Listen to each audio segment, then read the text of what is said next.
Well, hello everybody, and welcome back to Stepping Stones to Your Success. This is Garland, and today I'm going to be talking to you a little bit about critical management skills and the origin of that and how that came about.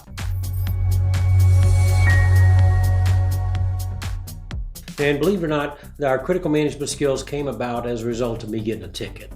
It was a speeding ticket. I was going with the flow of the traffic, and sure enough, I was the one that got pulled over.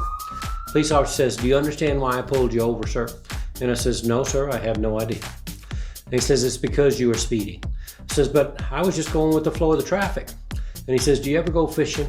I says, "Yeah, I fish every once in a while." And he says, "Do you try and catch all the fish, or you just try and catch one?" And I said, "With all due respect, sir, that's a lousy analogy." I got my ticket and I showed up on my day in court, and I was dressed for success, got my suit and tie. I got sat down with the DA, and he was sitting with me to see if I was interested in taking a plea bargain for a lesser charge. So I explained to him, I said, "I will pay any fine you want me to pay. I will do any class you want me to do, but I just need to walk out of this building with having 0 points on this ticket." And he looked at the ticket and he says, "Well, it's a 6-point ticket." I says, "Yes, sir, I know that." Then he looked at the computer, looked back at me and says, "I can drop it down to 2 points. And I said, "Sir, 0 points would be better." He looked back at his computer and then looked at me again and says, "I tell you what, if you pay a $300 fine and you take a 2-day defensive driving course, I will put it down to 0. And I said, "Consider it done." We shook hands and it was a done deal. Now, I remember the day I showed up for that driving thing. It was on January the 19th on a Saturday, and it was 2 8-hour days. 1 hour was going to be classroom, and the other 7 hours were going to be on the road. Now, we had already put our oldest son through this training, so we kind of knew what was in store for. But I got to tell you, as the day unfolded, I was totally impressed with the information that was shared and how it was disseminated as well. Because I understood the similarities that the instructor was using to get across his systems and processes, because it was much like what we do in the martial arts school with our systems and processes.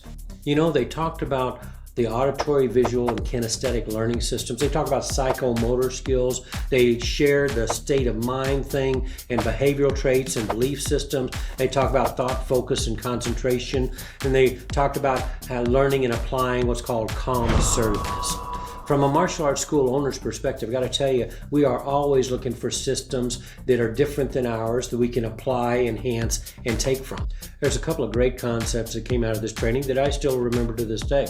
Number one is, what they shared that we used right away is that you are going to learn some self-protection and leadership skills you ain't going to learn anyplace else. You need to thank your family for enrolling you in this program. One of the things that I really enjoyed learning was concerning psychomotor skills. Do you know that our human brain processes 4,000 bytes per second in a calm state? But do you know when we get into an amped up or excited state, our brain processes 4 million bytes per second? That's why at times it seems like things are moving in slow motion when we're in an excited state. The biggest light bulb that came on for me is when they started talking about the importance of developing our critical skills to be successful while driving. Now, with the average attendee in this class of 30 being in the age of 16 or younger, I could really relate to how the instructor broke it down and spoke in a language that they could understand. And perhaps this is what stimulated my own creative mind to think about how we could take these concepts and interweave them into the fabric of the culture of our martial arts school. Then I got to thinking, what if we created a system called critical management skills that we could share with our instructors and our up-and-coming instructors to set their students up for success? So I took the concepts that were bouncing around in my head and I started putting them to paper. And before I knew it, folks, we had 40+ critical management skill topics. You know, some years back, our instructor, Grandmaster Buell, he set all of his top students down and he says, "Look, I want you to learn what I've learned, but I need you to learn it in half the time." And I was fortunate enough to be one of those students, and that resonated with me, and I kind of internalized that and share it with my students now. So these critical management skills are quite simply an extension of what Grandmaster Buell instilled in us so many years ago. And now we get to share them with you. So thank you for tuning in, folks. I appreciate you being here. All the best to your family. Have a wonderful evening. I'll be back to you soon.